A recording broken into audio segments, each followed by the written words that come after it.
So, as a way of starting this out, um, and I'm just going to check in and how are you doing, Gabelo, Joseph, and Molemo? So maybe we can start with you, Joseph, as sort of the first director. How are you at this current moment, both professionally, personally, and yeah, just sort of like take us forward. How would you like to start? Okay. I hope that the next round of questions I'll be the last. If I'm the first for the first round, I hate starting. Yeah, I mean, when all of this was starting to become kind of evident in late February, my counterpart in Shanghai, in the job that I'm in now, said, so she of course had experienced everything already during the course of January and February in China. She had two really important pieces of advice. One was to go to the dentist, and the other was to stay off social media. I managed to do the first, but haven't been altogether successful with the second. Have largely, I think, managed to stay away from the more sort of toxic ends of what social media can offer, but have been aware of needing to do a lot of filtering during this period, a lot of filtering out of things, and yeah, trying to maintain a sense of what is what seems to be important or significant, and it's a moment where the possibility of intense distraction is hugely amplified. Been struck by the ways in which space opens up to do things that do things that weren't necessarily possible to do previously.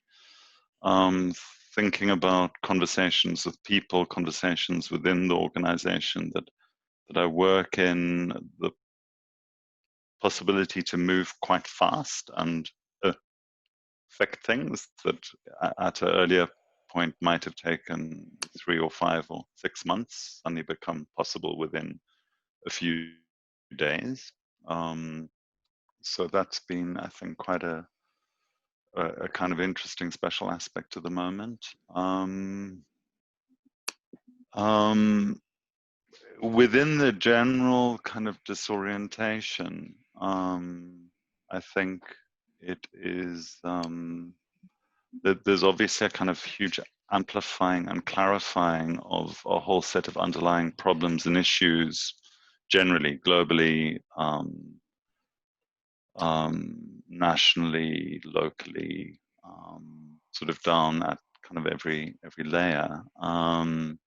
That one becomes more acutely conscious of and aware of.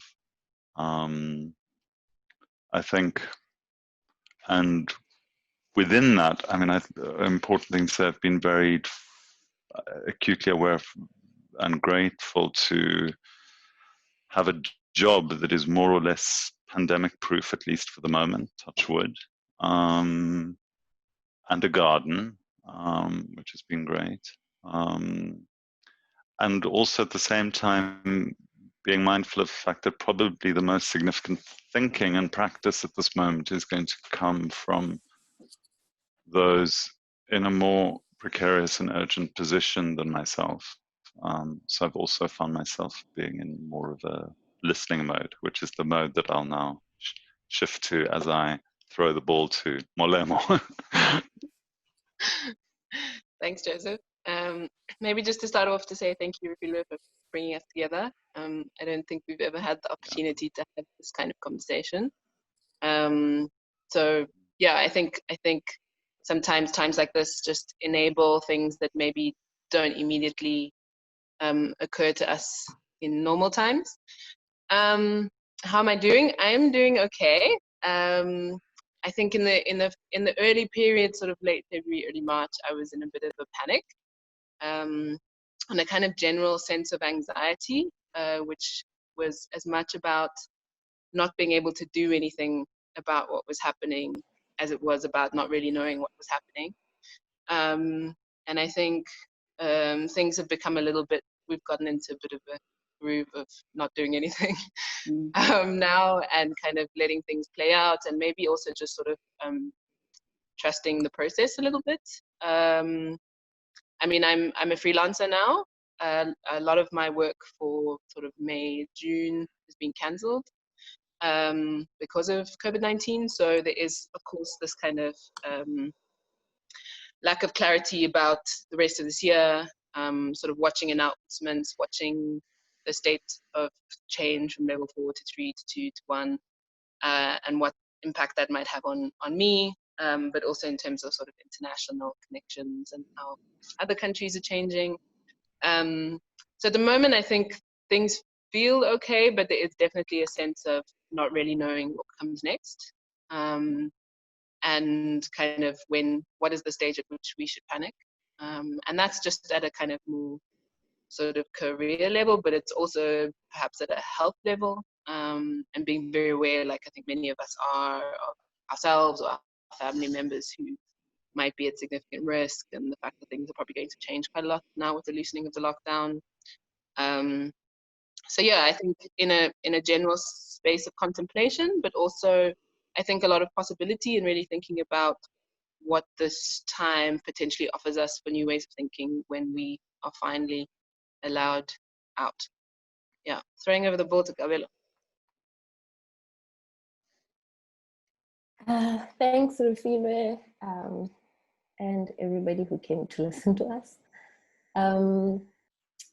It's been kind of, I guess, difficult, because like Mulema, I'm also working freelance, and the work that I've been doing has involved travel. And so I guess I was affected by COVID a bit earlier than when things were closing down here. So things were already postponed for me in January, when it was hitting China and Hong Kong, which is where some of the work I was doing, I am doing, is going to be. So I've kind of had, like, I guess, two different waves of it.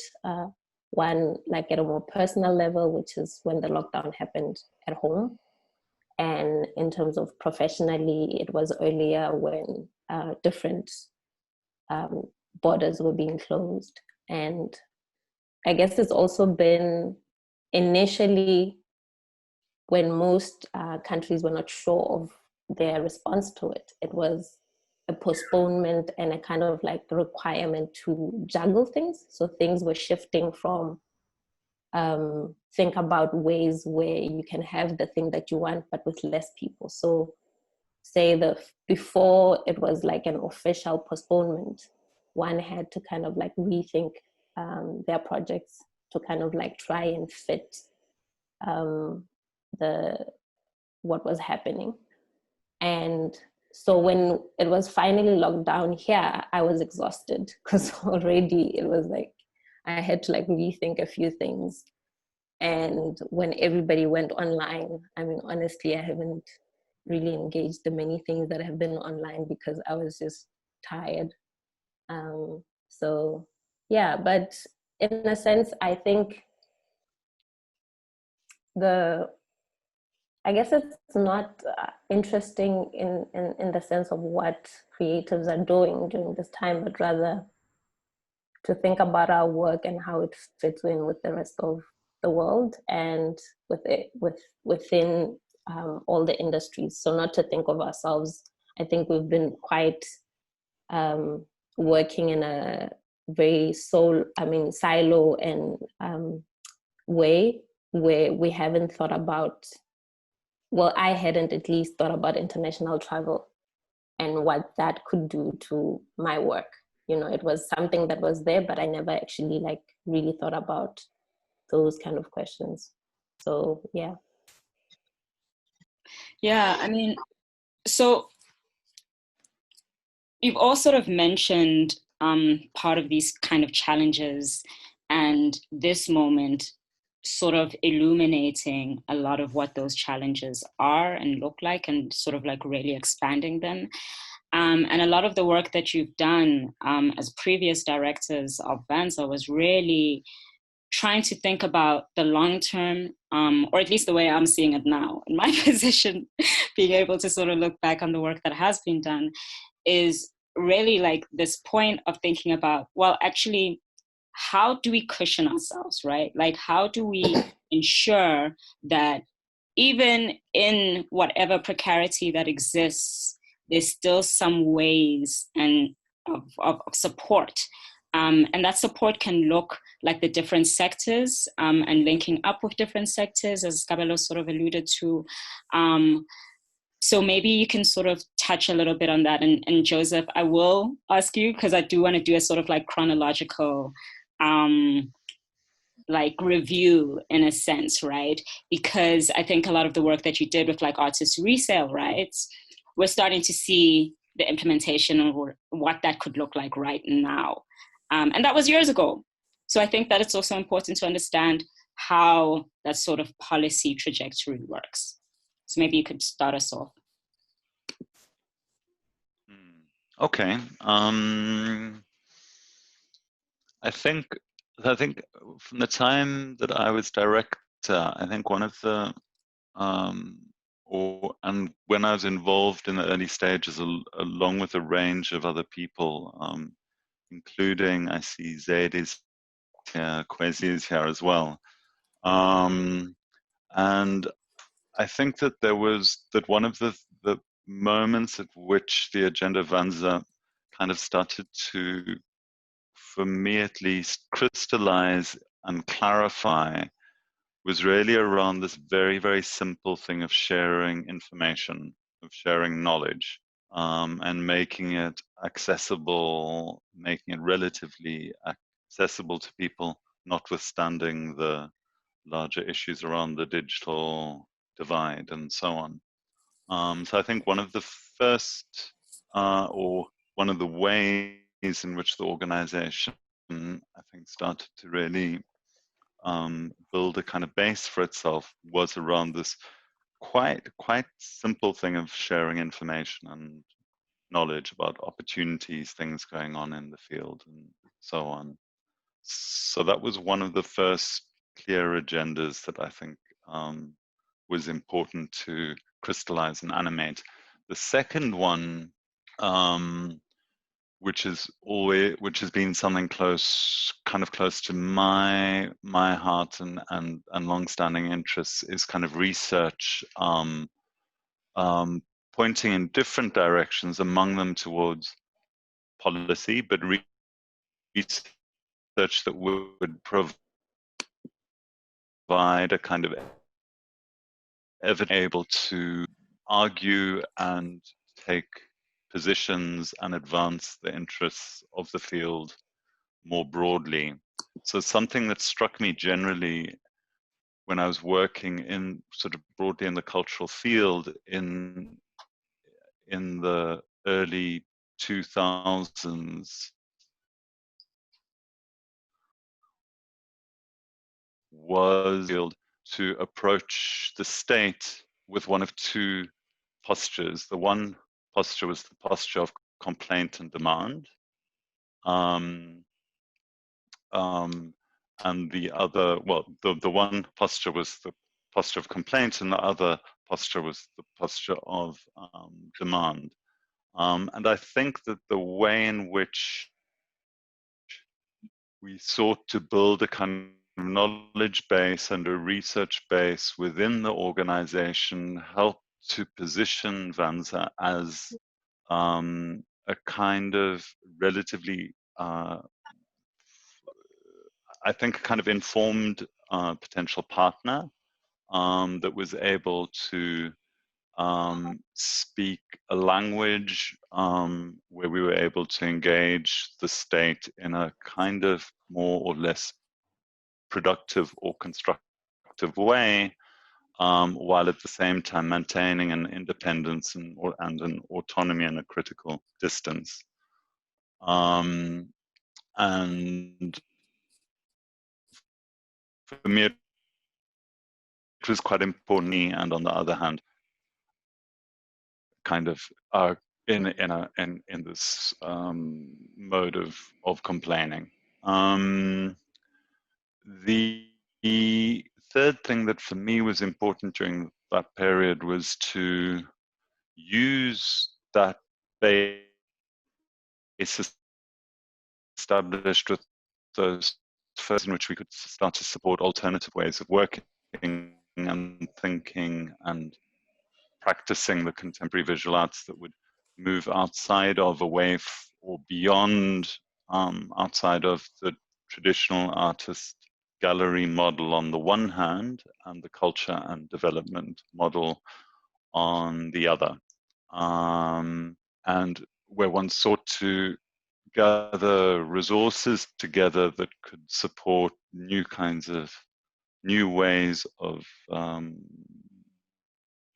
connecting, or not necessarily entirely new ways, but more or less novel and context-specific ways of connecting visual arts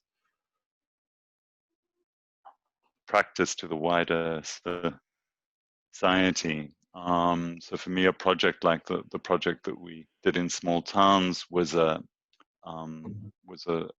small but significantly subsequently in Cosmo City and in other contexts were also examples of this kind of direction within the organization.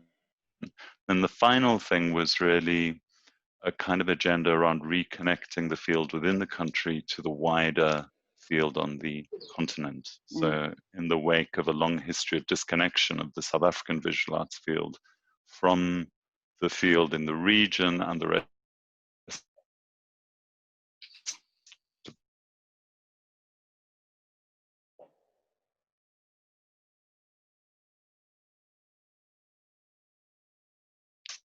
curators and so on working on the rest of the continent was an early and very fundamental agenda of the organization. So that's just a bit of a reflection on what was important at that time, and maybe to pass on to Molemo. So I think the way I understand sort of the trajectory of how VANSA has worked is that it's always been quite pragmatic and responded to the field and kind of what works and what doesn't. And being someone who wasn't there at the beginning when it was first initiated, my kind of understanding of how it's changed over time is that initially when VANSA was started, there was quite specific ideas of what it would be.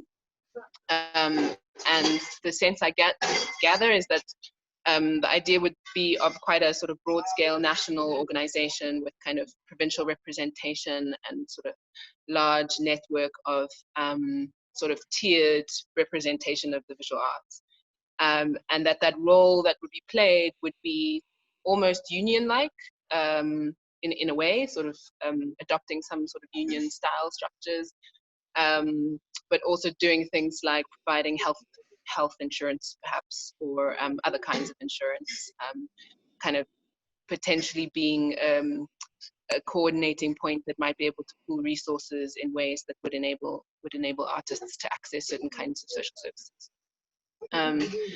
And how I see kind of my time, or how I see Joseph's time, is kind of trying to test some of those things out and working out which ones work and which ones don't. And VANSA quite sort of organically shifting into a space of what's really viable. So artists are, I really do believe, as cheesy as it might be, sort of trying to organize artists is like herding cats. Artists do operate in quite sort of independent, individual ways. It's quite difficult to get them all in the same place and on the same page. And I think that sort of initial union sort of format was always going to be really difficult. And so its organizational structure started to change. But then also looking at sort of what financially was viable, the extent to which members were really able to financially contribute, what what sorts of services were possible with limited funds, what kinds of finance were possible to fundraise for what kinds of projects. So by the time I arrive at VANSA, I think there's already quite a substantial kind of structure to VANSA and what VANSA offers, and quite a clear understanding of what it can be and what it does. And a lot of that has kind of emerged quite organically from trial and error, and then really being quite smart about the vision of some of the things that Joseph's already mentioned around enabling sort of space for other kinds of practice, connecting to the African continent, and definitely like the information space, as well as things like the internship programs and things like that. So those are all relatively well established by the time I arrived. And part of the initial part of my time was trying to sort of formalize a lot of what had happened organically. We changed the constitution, we kind of structured the provincial bodies, which had kind of withered away more clearly. We got the board kind of a little bit more formal and more organized. So trying to put things that Joseph had tested out and had kind of had to sort of, I don't know, pioneer in a way, putting those things into sort of clearer structures. And as you mentioned, what tends to happen is that a lot of the stuff that is initiated maybe 5 years before, 5 years later, starts to sort of harness and formalize, particularly in engagements with government. It takes them quite a long time for things to really start to operate. And so like this sort of maintaining a relationship with government in terms of our advocacy strategy, I think is quite it's quite unique in the broader art scene, like cross disciplines. I think VANSA's approach is quite different to what a lot of other arts organizations have taken. But the other thing that I think is quite special about VANSA, and something that I always deeply appreciated, was that VANSA has quite a unique ability within the visual art space to span a very broad spectrum of types of arts practitioners, types of organizations. So we were working with, say, your kind of high-level galleries like Goodman and Stevenson and those kinds of spaces. But we were also working with really tiny CPOs in really small towns and villages. And I don't know that there's another organization within the visual arts that is able to try and connect across that sort of space and try to represent the needs and interests across that space. And particularly because VANSA is a really small organization with actually quite a small budget. Often when I would meet people, and particularly internationally, who had heard of VANSA before, on the continent or beyond, they would always assume there was a team of like 30 or 40 people. And when you told them, more like 4, 5, they'd be amazed. And I think, and you'll also often meet people who think that VANSA is like a government agency and is funded by government. Like I met people who were quite familiar with how these things work and thought we were the same as sort of VASA, who get, I think, a 5 million rand budget from government every year, and having to explain, no, not at all, everything is fundraised. Everything needs to be pieced together, and most of our funds are only sort of 1 year at a time, and we're having to apply every year. And when you know that kind of precarity and that kind of workload and the limitations of capacity that creates, and I think it was Bandile Gumbi, who was the chairperson of the board at the time, who explained and who had worked, I think she was the first employee ever of VANSA years and years before. And she had said to me that the approach of VANSA is, because it's a small organization with limited funds and limited capacity, the approach has to be trying to put in place systemic change. We can't respond very quickly to immediate issues. We can't do sort of immediate large-scale change. So we need to work very slowly and very carefully on the systemic kind of structural stuff. And I think that often was VANSA's approach, is sort of putting in projects, advocating for processes that understood like a longer term trajectory, but also understood that there are kind of certain systemic issues that can be adjusted, that can be changed, that would make significant differences to the industry over time, and trying to keep that kind of overview, and trying to keep that overview also in terms of the very different needs that different aspects of the sector needs. Yeah, that's it. Yeah. And then Kabelo? I mean, my time at VANSA is more like a summer fling. So,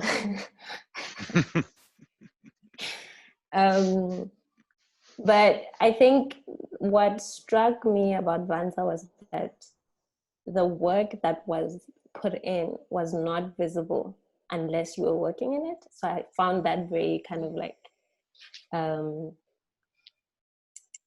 one hard to actually like the understanding of even like things like policy and the involvement of artists and practitioners, and that also that VANSA, as Molemo said, worked for kind of like everyone, which is a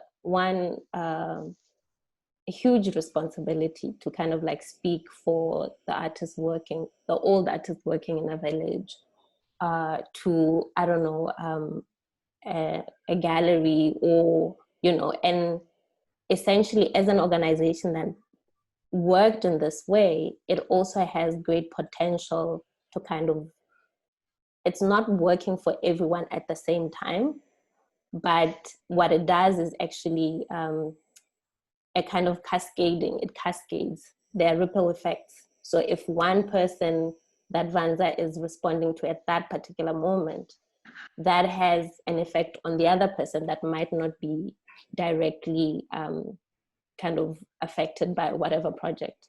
So, I mean, I guess for me, it was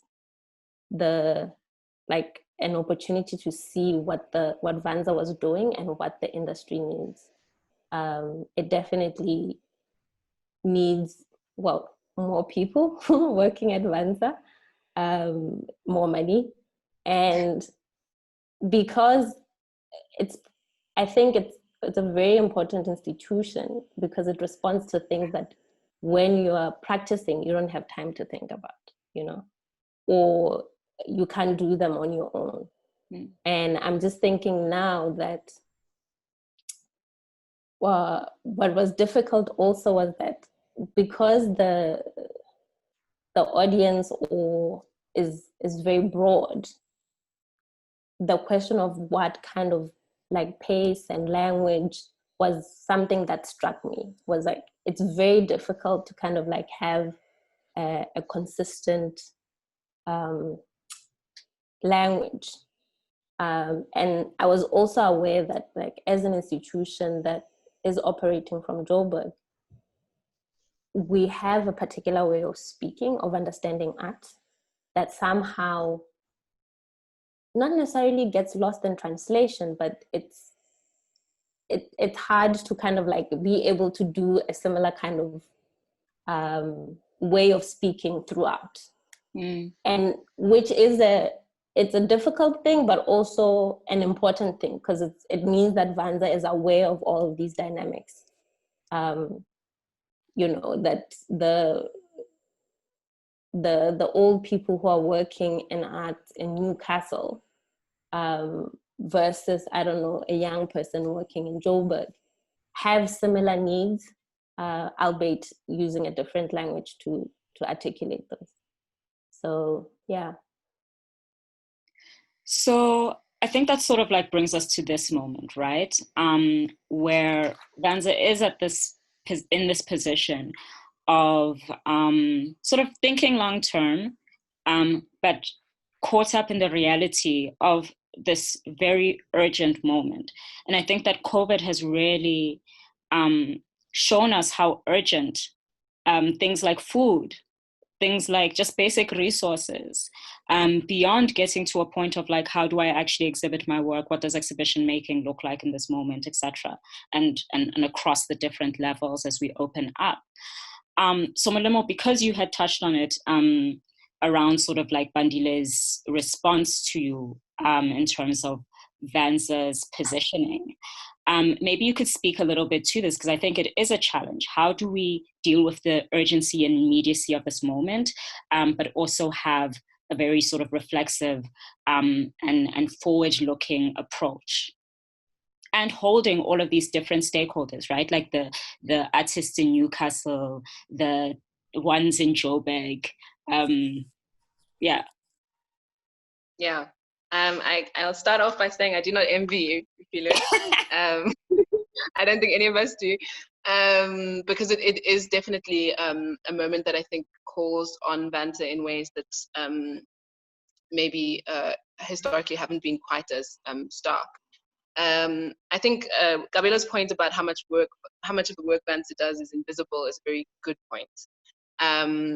And I think one of the very invisible things that VANSA does is these like constant, really boring, dreary government meetings, sitting with the Minister of Arts and Culture and trying to work through all sorts of issues. And historically, that's been more around sort of policy stuff.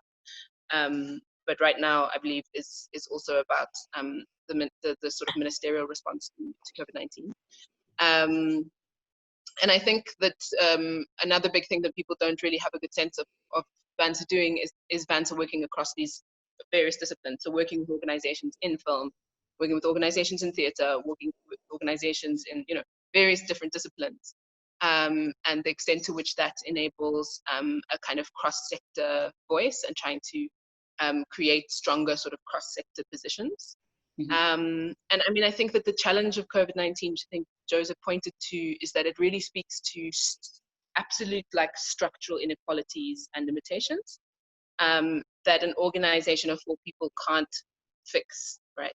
And so there does need to be a coordinated response, and our sort of ministry does need a lot of support and help to develop the kind of response that's best going to suit our needs. And so for the most immediate issues and the most immediate responses, there are just some key things that our industry is being kind of overlooked in certain ways, that organizations like VANSA need to sort of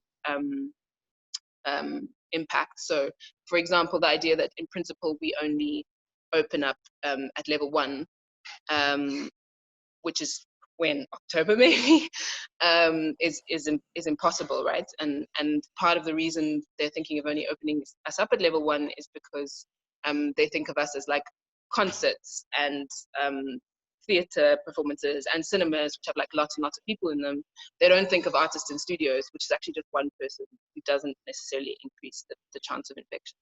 So the kind of being able to communicate our sector to government is one of the key things that I think VANSA can do in a way that sort of responding about food issues is not something we can immediately react to. And I think one of the limitations that we often have in our sector is that we think we're separate to everybody else.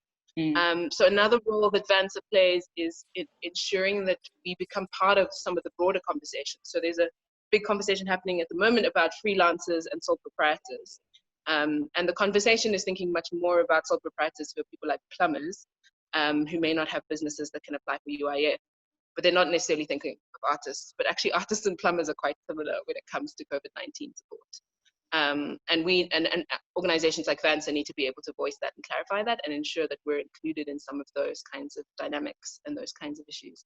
And I think also help us artists understand that we need to fit into a lot of the broader systems, and we need to stake our own claim from a lot of the broader systems. So you have a lot of artists saying DAC must give artists money, rather than understanding how is DAC ensuring that the money that is going to individuals is definitely going to include us, So I think inevitably VANSA has to continue to respond in systemic ways. VANSA is not going to start handing out money to artists, but there are smart things that can be done within the existing sort of systemic responses that I think are VANSA's responsibility. On the other side of that, I think COVID-19, and maybe we can talk about this a bit more, is potentially an opportunity for artists to also have a better sense of what VANSA has been doing and the kinds of steps VANSA has taken to try and already put in place some of the things that should enable artists to be more resilient in a time like this. And that, as Gabriela says, often VANSA is thinking about the things that artists don't have a chance to think about.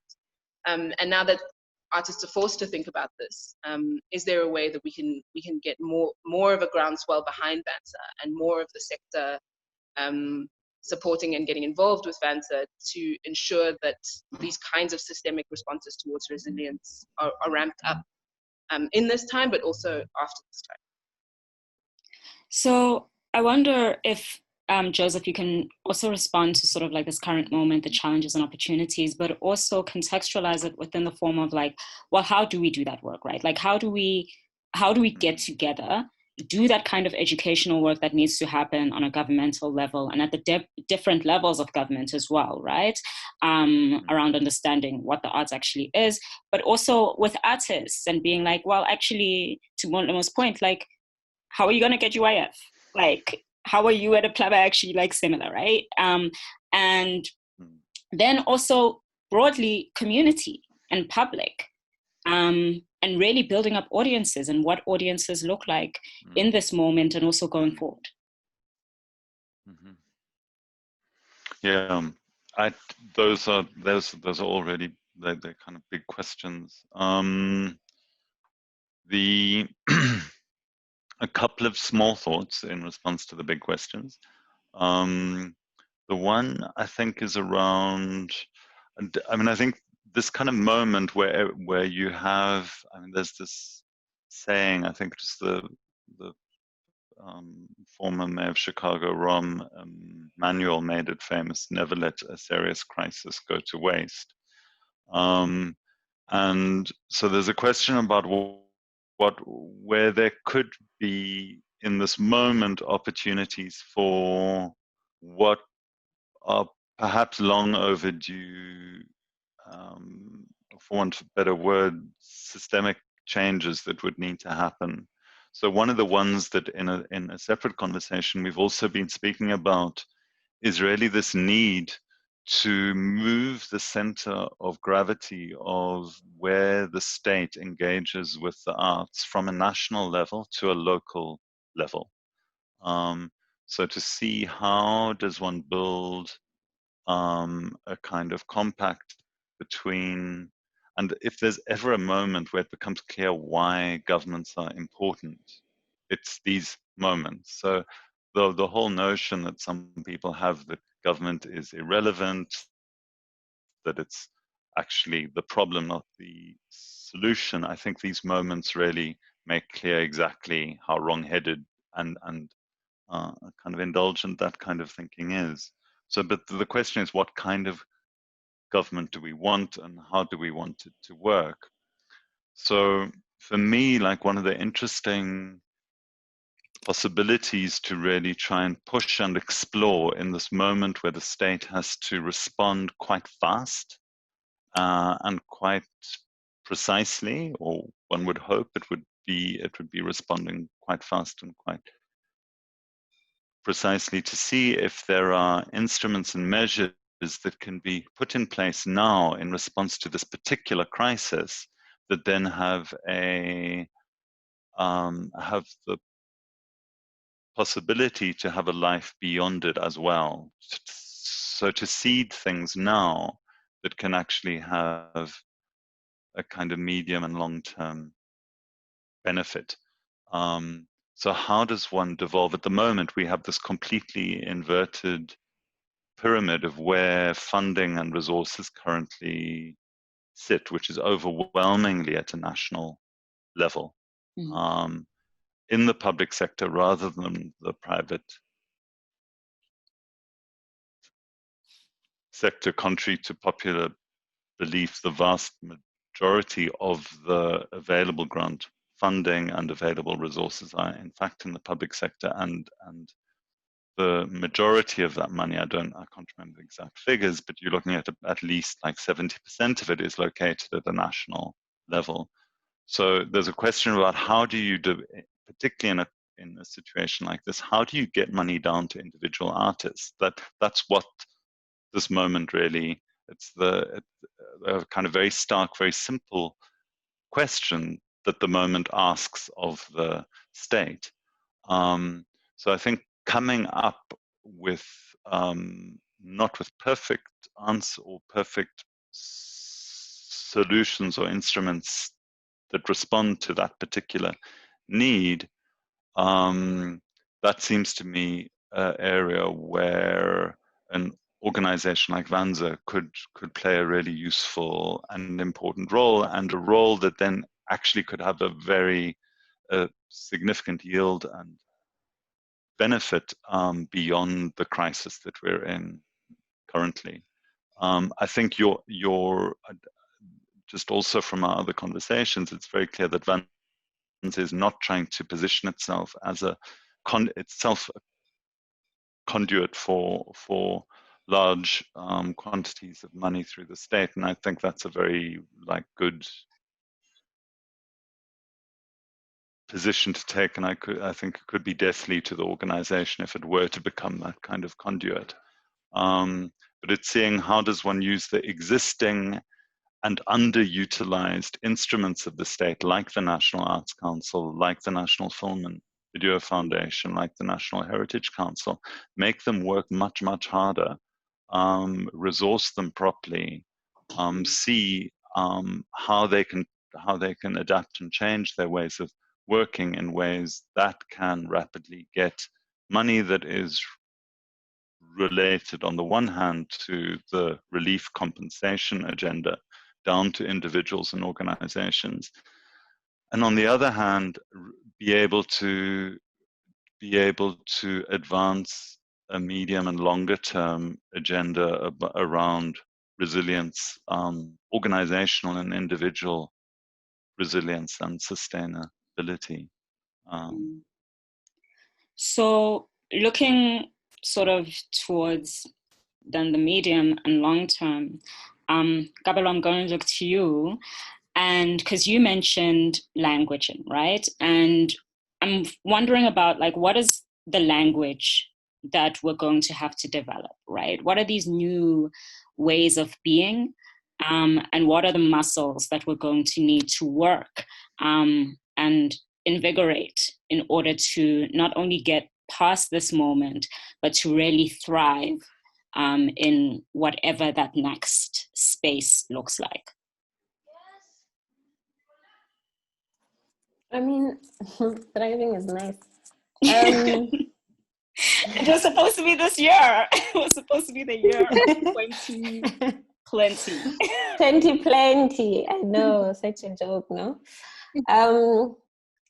I think the one thing that this moment is kind of showing, particularly because of lack of access to each other in kind of physical ways, most of, say, the rural areas, there's a reliance on a kind of physical contact. And so at this moment, how do we, as a sector, one, be in solidarity with each other, and two, kind of see what our different needs are at kind of different levels. And for me, it's a question of not necessarily VANSA's work of creating this language, but the work of practitioners. So what I've kind of noticed, which of course I didn't notice before working at VANSA, is how people throw challenges at VANSA, to resolve. This is happening, you VANSA fix it. And I mean, it's true that VANSA, because of the numbers, has I guess a better sense of what's happening, but we also need to activate VANSA. We need to participate actively in what VANSA is doing, and that is how or what I've seen in terms of lobbying as well, is how other sectors are able to move faster, is because they actively participate as practitioners in lobbying of government. There isn't waiting for VANSA to do all of the work, and when it gets to parliament level, there's so much work that we should be coming to VANSA with as well, saying I have these resources, I have this information, I have whatever. That would definitely make it easier for things to happen, I think, for all of us, rather than a heavy reliance on VANSA. So that would be I think that now it's a moment to realize that we can't work in silos, and those that have that have the air of government are those that have been able to organize better. And if we can't think that we as a sector, we are like all working, yes, individually our practices are different, but the systemic things are actually not on individual practice. So we're coming close to the hour mark when we're going to start opening it up to to everybody to just have like a broader conversation. But Molomo, because in a previous conversation, so as we were coming into this conversation, we had like a few discussions, and you had mentioned something that's struck me, and it's still sort of like staying with me, right? That the solutions are really going to come from the community. Like they're going to come from the visual arts community, from the creative community. And it's going to be a sort of like emergent strategy. And I found that like so profound, because it will, that's going to take time. And maybe part of our work is really to ensure that when that happens, the infrastructure is in place to ensure that, we do have all of the support that we need for that to happen. But I just wanted you to sort of speak a little bit to that as we think about sort of forward looking, and then collectively what it is that we can do together. I think the conversation, if I remember correctly, came up in response to digitization and kind of online sharing of art and stuff. And my feeling had been that the kind of beginning of lockdown, not just in South Africa, but all over the world, everybody's kind of panicked and said, we need to keep making art, showing art, and everybody just jumped online. And there was this idea that everything needs to go online. So you have these art exhibitions that are opening and having exhibitions either on social media or through web formats and online concerts and all this kind of thing. And in many cases, it's ended up in being sort of free online content. Very little of it is monetized. Very little of it is sustainable. Very little of it is particularly high quality or particularly interesting. And I was just saying that I think that came from like an initial panic, but that we are slowly going to find ways to move online in ways that that suit us better and serve us better than simply just putting pictures on Instagram or whatever. And I think the people who are going to do that are the people who already work in the industry, who maybe have already been working to some degree online. There isn't much point in an organization like VANSA trying to necessarily solve all the problems, but rather enable the facilitation that when solutions do emerge, they are supported, and that there's a kind of environment in which they can thrive. But the best way to do what we need to do is not going to come from the Department of Arts and Culture. It's not going to come from Cyril Ramaphosa. It's not going to come from VANSA.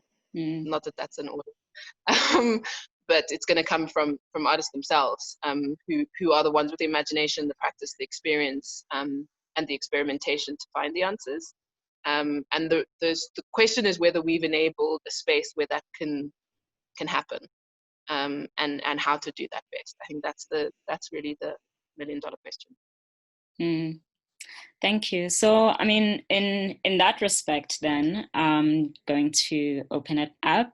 So our first question had come from Kwezi, and he says, I think the question that this COVID-19 crisis raises is around what kind of infrastructure is required in order to make the art industry less dependent on precarious funding towards a more sustainable environment.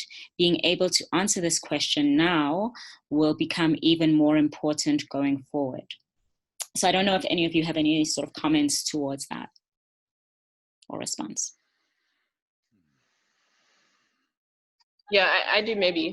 I mean, I think that there are often many moving pieces with these kinds of issues. But for example, a couple of years ago, maybe 3 or 4 years ago, Department of Trade and Industry. No, I can't remember which department. The department that controls the Lotteries Fund decided to change the bill that manages the Lotteries Fund. And they were changing the bill because the Lotteries Fund wasn't working, and there were key things that were sort of legislatively problematic, and they needed to change those. And in the process of changing those, some of the staff members in the Department of Trade and Industry who were kind of involved in the changing of the bill added in some additional stuff. One of which was they wanted to reduce the amount of funding to the arts, and hand it over to sport, and they wanted to reduce the ability for arts to apply for funding for more than 1 year at a time, so multi-year funding. As is the usual procedure, they had a consultation meeting. In the consultation meeting, there weren't so many arts organizations. I was among just a few. And so we kind of prepared beforehand and asking them questions like, on what basis have you proposed the reduction of money to arts by this percentage? On what basis have you reduced the multi-year to single-year kind of strategy? And there was very little sort of thought behind that. And the fact that we had sort of numbers around how much funding goes to the arts versus other things at a commercial level, at a state level, et cetera, the fact that we had numbers around the kinds of funding that arts organizations have access to meant that we were able to kind of argue against a lot of those suggestions or a lot of those proposals. In the end, we didn't win the one about reducing the amount of funding. They still reduced the amount of funding, but they didn't reduce the idea of multi-year funding. And I think it speaks to kind of quite limited spaces for us to really engage with government when they tried to make new decisions that they kind of stuck out of their thumbs. But it also points to kind of how a lot of these things are multifaceted. So Joseph was talking about research and recognizing the need for research in VANSA and VANSA's role in research, and how having that kind of data and statistical information really supports decision making around financing. But that VANSA has also attempted to work with kind of new strategies.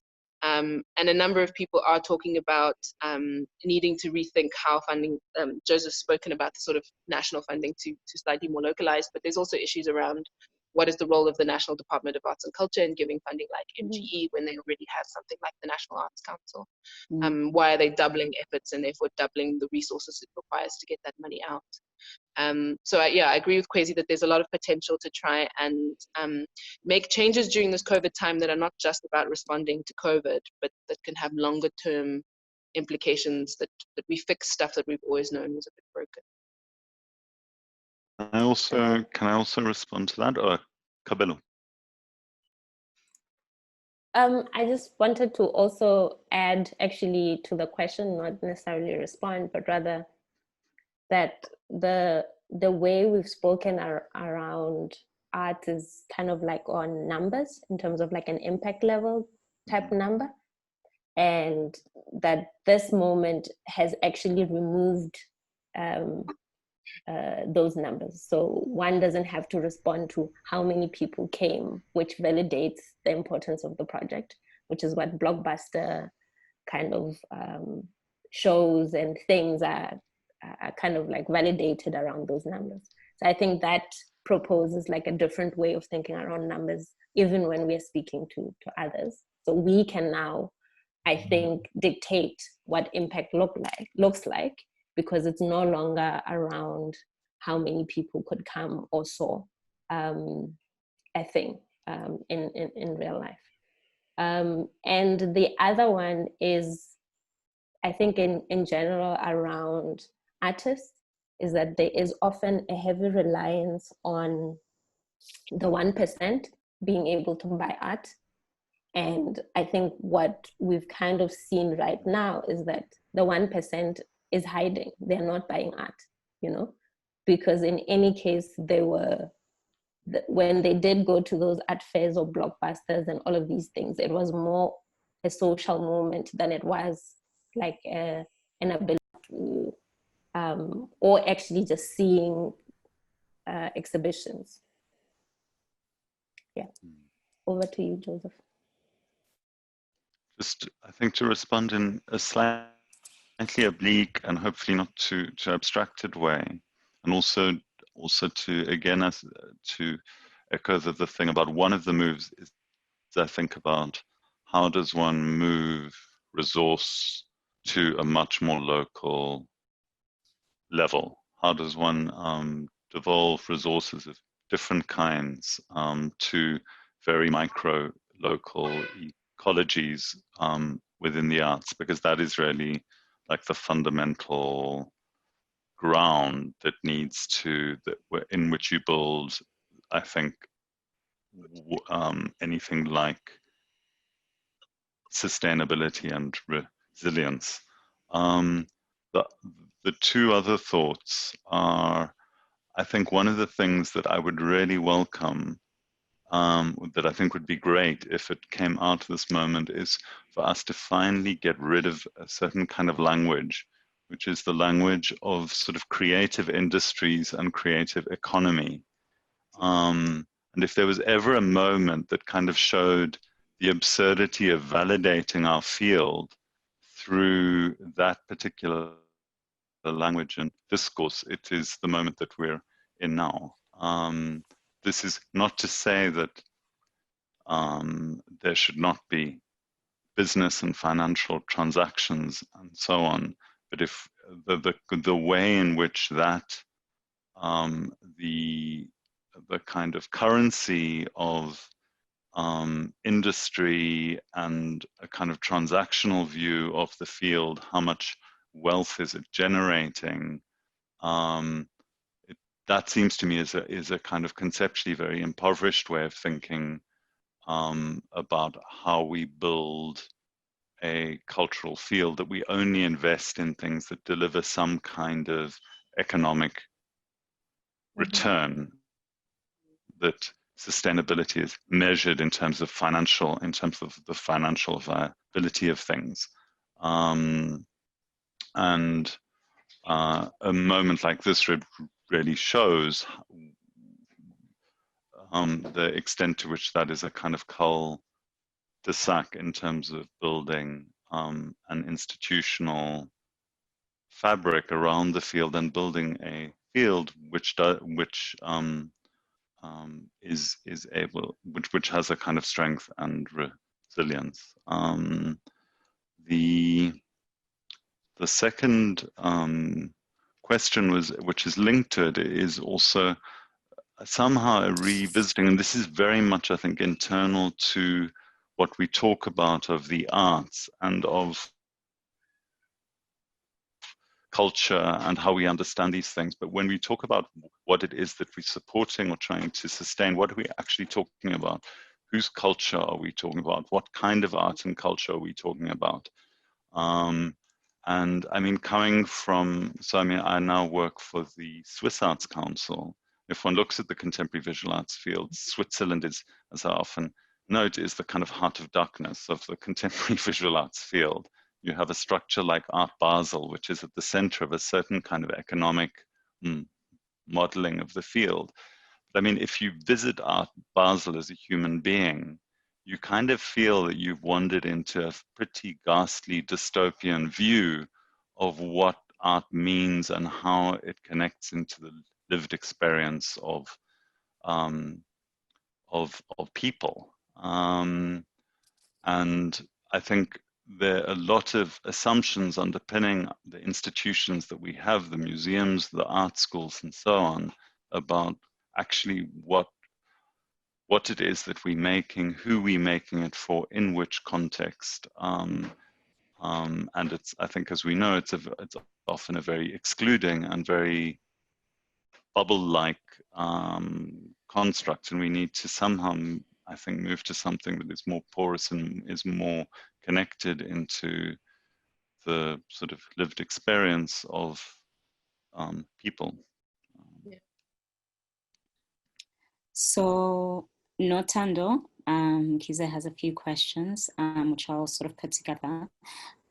VANSA has been and has tried to be the connective tissue to deal with some of the deep-seated sectoral issues. This I realized when we actively asked the question of what VANSA does or what the organization's identity is. So I think that's more a question around like, well, what is, you know, to speak of sort of like roles, what does VANSA do? And what can we do, right? And secondly, she asked that it's interesting to see the way in which Kabelo said people pose challenges to VANSA. How will VANSA bridge the gap and bring the necessary people to the table to look at how and what could be done so what is possible and how as stakeholders or how can stakeholders engage and get involved? I don't know who wants to take that.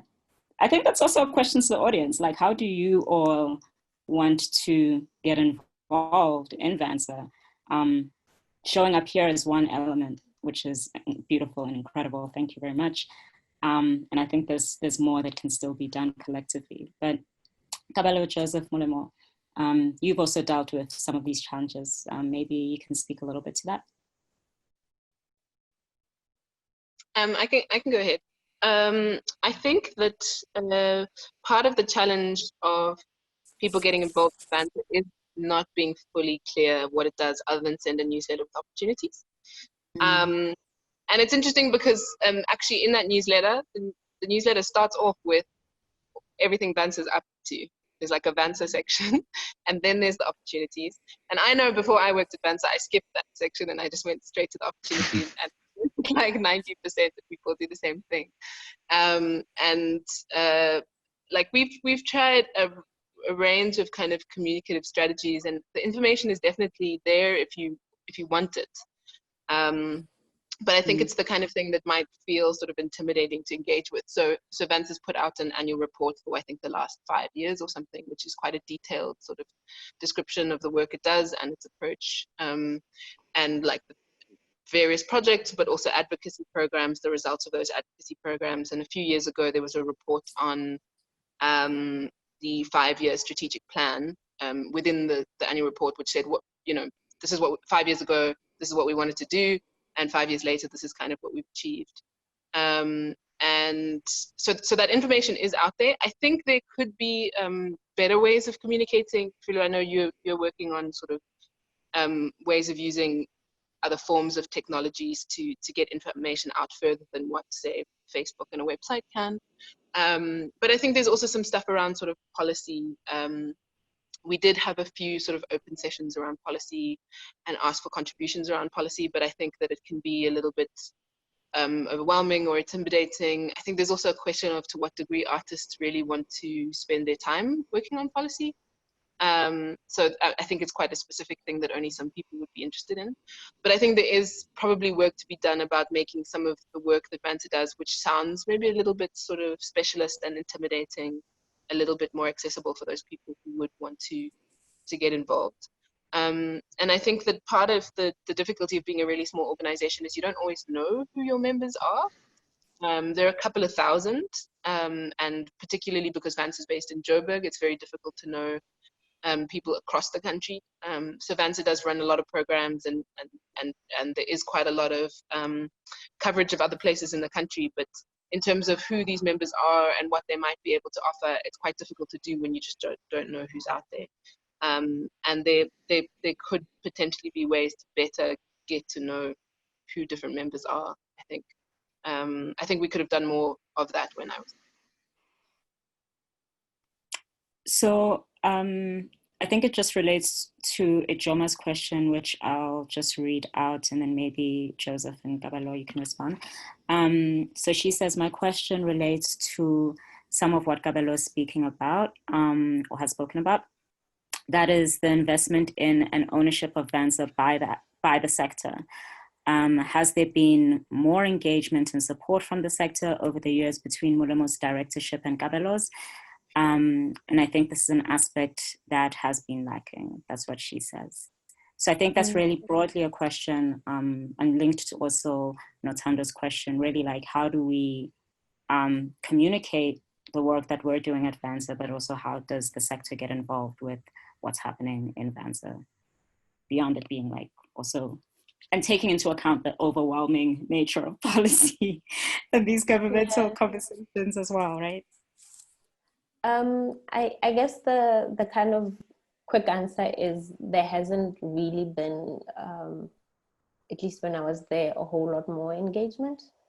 But I think that there are just some things that we each deal with that are not, that don't just affect our practice. And I think that's a moment where one could go to VANSA with that type of information, whether it's something that you've written, whether it's some sort of conference that you're thinking around, or I mean, this particular moment could have also been like the question of labor or mental health or any of these things, is a moment where if you know VANSA has done it, you can just email or call them, or however you want to get in touch, write Facebook, and say that either I'm doing this, or what are you doing about this? Are you doing this? Can I get involved? I think some of it is just really people just coming through, because even if VANSA says we're doing a survey,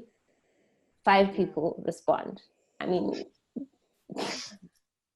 there isn't much you can do with that, you know. Like, I think it's really, I don't know what it is that has somehow just doesn't make people feel like it's easy to access, but it's not from a lack of trying. I think people just need to know that they essentially need a VANSA, and so the more support you give it, the better. Joseph, do you want to? One other thing? Yeah, go ahead. Which is a bit of a shameless punt. I mean, one of the ways you really can support VANSA is by paying your membership fee. Oh, yeah. And I know that sounds cheap, but it's really like it's a big deal because a lot of members pay the minimum, and it's an annual fee. It's really not a lot of money, and people don't pay it. It's 8 rand a month. Yeah, and then I mean, even companies, and some companies that you know have quite a bit of cash, they pay the minimum amount, even though we've like structured it that you can just pay sort of what you can afford. You also don't have to pay once a year. You can pay more often if you felt like it. And like it's not a lot of money as a singular individual, but we've calculated that if everybody paid, it would actually be possible to run like a medical health, to arrange like a special arrangement with a medical health scheme for hospital care if everybody paid. Like, it's literally, it could be that powerful, even though it's not a lot of money. And I think, you know, that small little thing kind of speaks to how much you think VANSA can be useful to you, but it also means that VANSA can be a whole lot more useful to you. And it's, yeah, now with the new website, with like automatic updates, with being able to pay online, you know, there are people who walk to the closest town to pay VANSA membership at a bank and send us like the deposit slip, but then there's somebody who could just do it on their phone, who just doesn't bother, you know. And I think that is a very real way to contribute. That money can be used really well. Most of VANSA's money is held up in very specific projects, it's very specific programs, and isn't very flexible. And so that funding can really go quite far if people contribute it. Just another thing is, if you know, like now with the lobbying of artist resale rights, which links also to what Mulemo was saying, often VANSA can't just, Refugio can just get onto an airplane and go to Parliament and represent the visual arts sector, because when the money is like tight, and there are people that we know in the arts that one could benefit from, like we all can benefit from artist resale, right? Why don't you just tell Refugio, like, look, I'll buy you a ticket, go. Those those things. Some of it could be that, you know. It's just knowing that, like, I think we have to commit to, or accept that VANSA works for all of us, and where we can, we chip in. Yeah. Joseph, do you have any additional comments with regards to that? Not really anything significant to add to it, other than to acknowledge that I think it's a perennial question for the organization, and that there's a kind of balancing act, a complex balancing act between what the core staff of the organization, what their reading is of what is important or what should have priority, based on their sort of aggregated knowledge of what's going on out there, and where the needs seemed, or the most, where the needs on the one hand reside and the opportunities exist on the other side, and balancing all of that against what a whole, what everyone else thinks. And I think that the thing, or one of the things that's very important for the organization to hold on to, is a sense of exercising a professional and informed judgment on those, on exactly what those key issues are, that need to be addressed in the short, medium, and long term, and not being too swayed by the sort of expression of immediate need and interest from any particular quarter, but be able to listen really carefully and thoughtfully to what people and organizations and institutions are saying.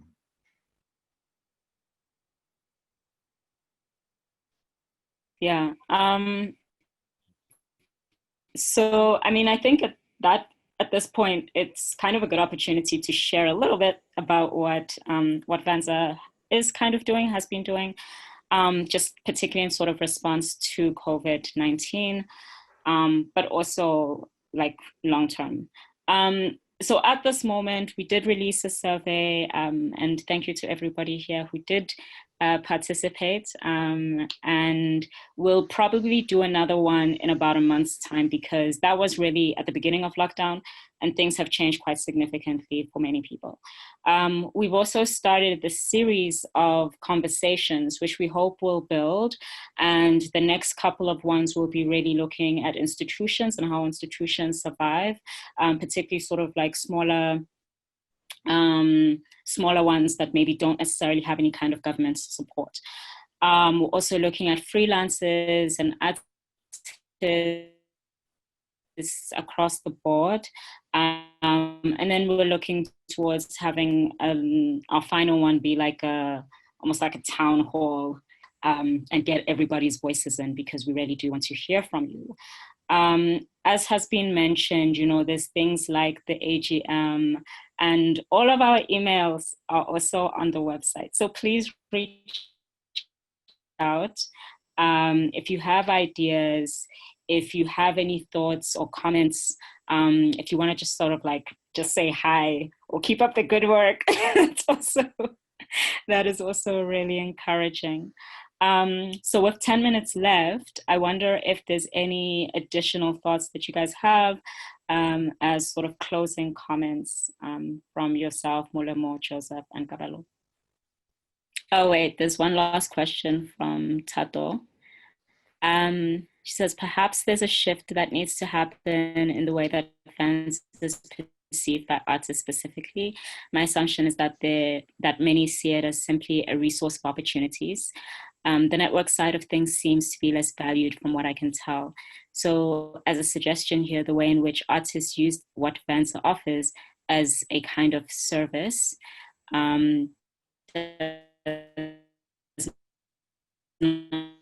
not necessarily extend to how dynamic needs to be encouraged.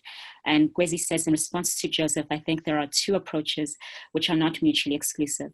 The one gestures towards a kind of industrial approach, while the other gestures more towards an anarchic gig ecology. Of course, it's always been extra hard because the arts sector is not as highly organized as other sectors, but for me, that level of organization becomes important in precarious times. And it doesn't help that the government treats art as a hobby. So maybe you can sort of rope that into your closing statements. So So we'll start with Kabelo because and go the other way around since we began. I think your mic's off. Abela, your mic is muted. Okay. I'll have to Kabelo's unmute. muted. Maybe Molemo, you will take us forward whilst I unmute Kabelo. Oh, okay. I wasn't ready. I mean, I think Tato's point is a good one around needing to develop a sort of more mutual engagement. And I think, as Joseph says, it is a perennial issue that comes up probably every second board meeting. And I think if people have strong ideas of how a kind of greater back and forth could work, I mean, just conversations like this very rarely happen. And I think sort of Refilwe opening up the kind of internal mechanisms and conversations is even a start. But yeah, I think we have struggled to create more of an engagement with members, and a large part of that is capacity. But I think there can be very smart ways to do that better. I also think that VANSA is quite an open organization. Despite being really small, it's always kind of been quite responsive and quite sort of willing to speak to even individual artists and respond to individual artists. And it gets emails from, we would get snail mail from people, and we would respond, sometimes also with snail mail. It's always been an organization that's very open to helping in whatever way possible. And I think that that's something that the organization continues to do and is still very committed to, which is very special. And I think, I mean, the one thing that, I don't know, Refilwe, maybe you can even comment on, is that it doesn't seem like VANSA's worried about closing down. This isn't a conversation going, desperately, please can VANSA get some support because it's going to be one of the entities that can't cope through this time. And I think that's a pretty good sign that at least it's not a total panic from day one, because there are lots of associations and organizations that are not going to make it through this time. And I think, I mean, that's a good feeling to know that the organization has to some degree resilience and a strong enough leadership to pull it through this time, and a great team. VANSA is very lucky to have a really, really strong team. So, I mean, I think, yeah, I would say a big thank you to you guys. And I think there is a lot more opportunity for, and it's easier to say this on the outside now than I think it would have been from the inside, but there is a lot of opportunity to call more on the broader community of VANSA members for our assistance and our help in various ways. And I think creating that sort of mutual exchange, as Taco mentions, can only make it stronger.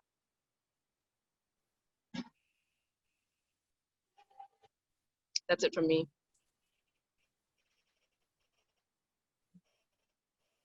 I'll jump in. So just in response to Kwezi, I think I just straightforwardly agree with what he's saying, if I understand it correctly. The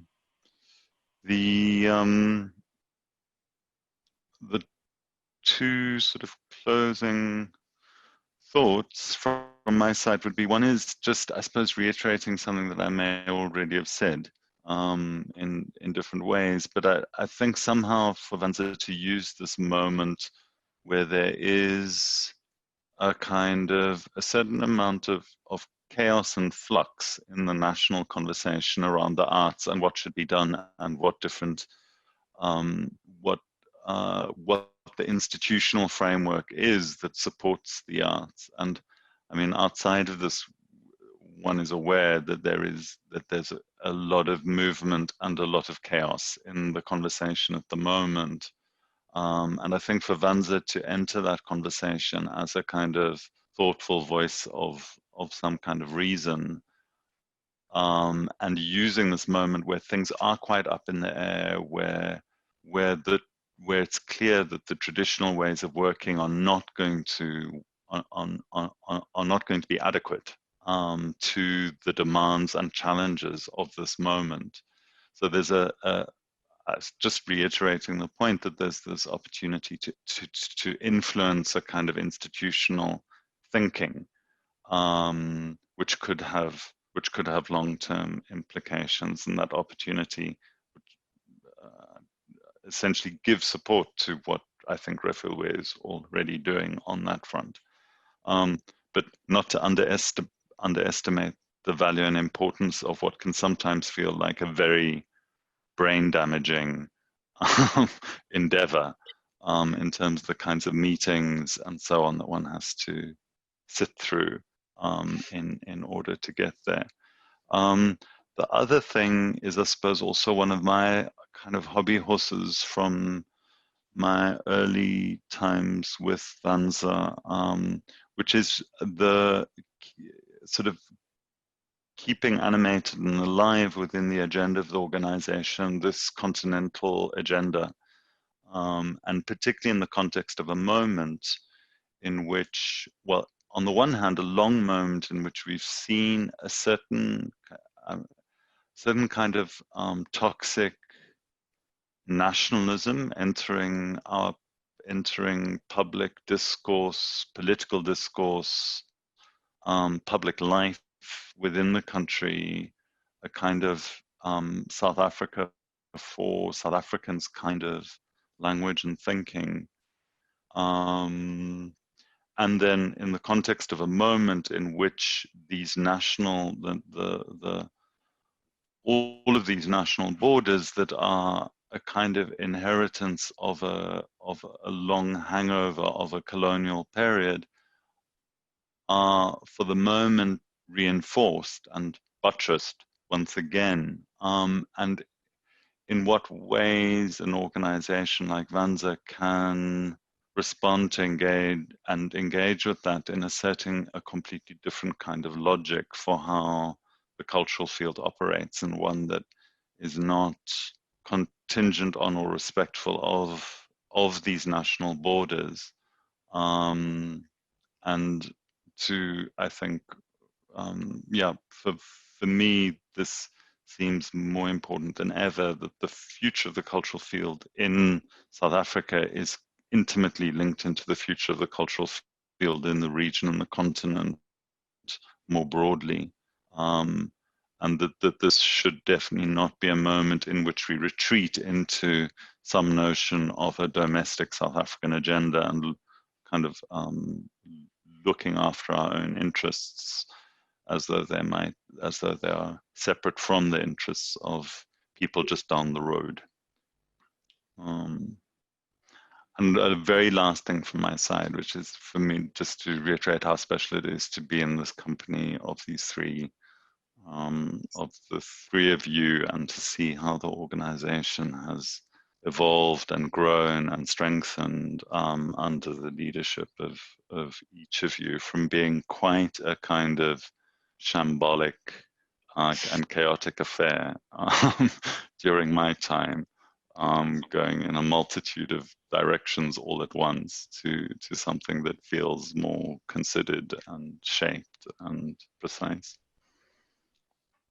Thank you. Gabalo, any last comments before we close? Yeah, I mean, I think I will also just reiterate what I already said, which is, I think this is a moment where we all can think about the type of space that we're working in, because what this virus has kind of done is disintegrated that small little system that we're working in. And so it's a moment to actually think around, I mean, it already wasn't working for most of us. And so this is an opportunity to actually rethink what type of space we want to work in, and actually take seriously how that work is remunerated in a way that is considerate of where we live and how we live and what we need to live. So, and I don't think this is like I think VANSA is importantly a facilitator of that conversation, but not necessarily. It can just come. The answers won't come from VANSA, because VANSA essentially is us. So that would be yeah, and thank you for the invitation. Yes, thank you. So VANSA is us. a good way to end. Thank you everyone for coming through, and please keep a lookout on our social media and the newsletter about the next of these conversations. And again, if you have any thoughts or ideas that you want to share with us, please feel free to do so. We'll be sharing a recording of this, so you can share with anybody who wasn't able to come through today. And thank you once again. Whoever wants to switch on their video, just a quick wave goodbye, you can do so as well. Thank you, everyone. Thank you. Thanks, Rupile. Thank you. Thanks a lot. Bye-bye. Bye, everybody.